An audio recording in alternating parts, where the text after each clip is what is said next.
Even though Megan's elaborate plan has failed, we're not quite finished because at least some of her dream still exists. Longtime viewers will undoubtedly be annoyed by the most recent twist, but if the show uses it, it would be novel. Unknown man.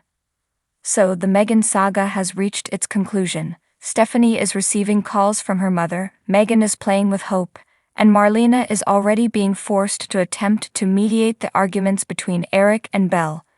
I really enjoyed that scene. And Beau, I'm aware that this will not be well received, but if his comeback tale genuinely involved his overcoming death and ascending to rule the Kyriakis Empire as Victor's rightful heir, I believe that this would excite me more. Fans, though, just want him home with his family, I know that. There isn't anyone else in the family right now who could take Victor's place, but I'm very positive that this was written and filmed before John Aniston's death. It would be an intriguing turn to turn Beau in that way. However, they could have told this story without the crazy-making brainwashing material. For 7 years, Beau was not alive. Anyone would reconsider their life, who they are, and who they want to be after experiencing a resurrection like he did.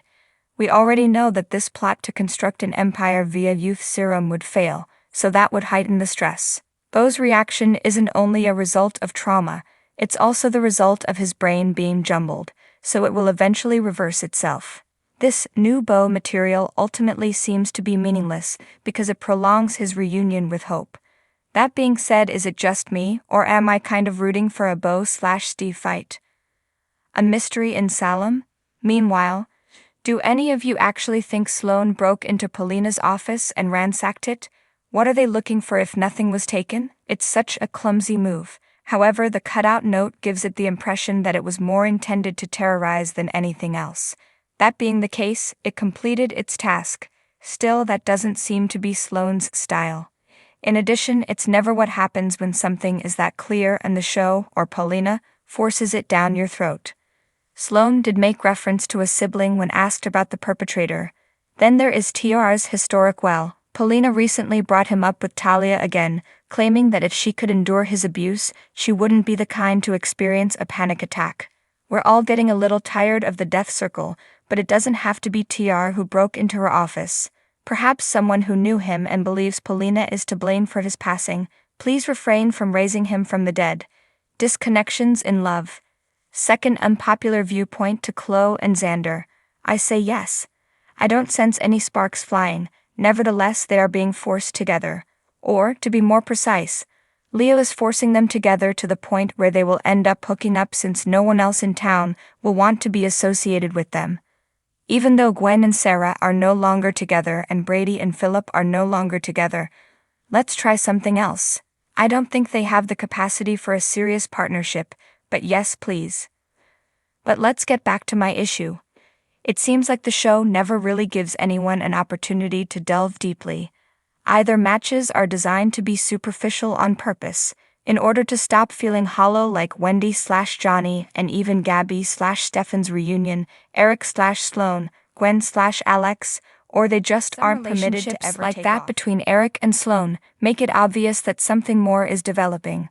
Additionally, I enjoy seeing Sloane and Nicole try to rip each other apart due of their dynamic. But how many of us genuinely think they have the potential to develop into a real romance?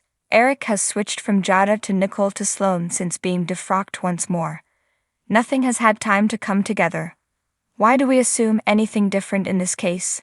Regarding Wendy and Johnny, can someone please explain to me why they are still together? Anyone? Sparks were flying and they were playing off each other when they first met and began planning. Now that they're talking to each other, it seems like they're just playing the field and having a situationship, rather than a relationship since they're too lazy to end things. They aren't both that invested in it. I'm not, I know it. There is obviously more heat between Wendy and Tripp than between Johnny, but because that was teased so long ago and ended in a dead end, it lost its appeal. And now when we only receive them maybe once a week, we're expected to get back on board. It was nice to see Wendy giggling while Tripp danced about with his breakfast. Nicole and EJ are pretty much the only recent couple I can see succeeding, apart from Stephanie and Chad, but outside of the Kayla news, they've been pushed into the background for the most part.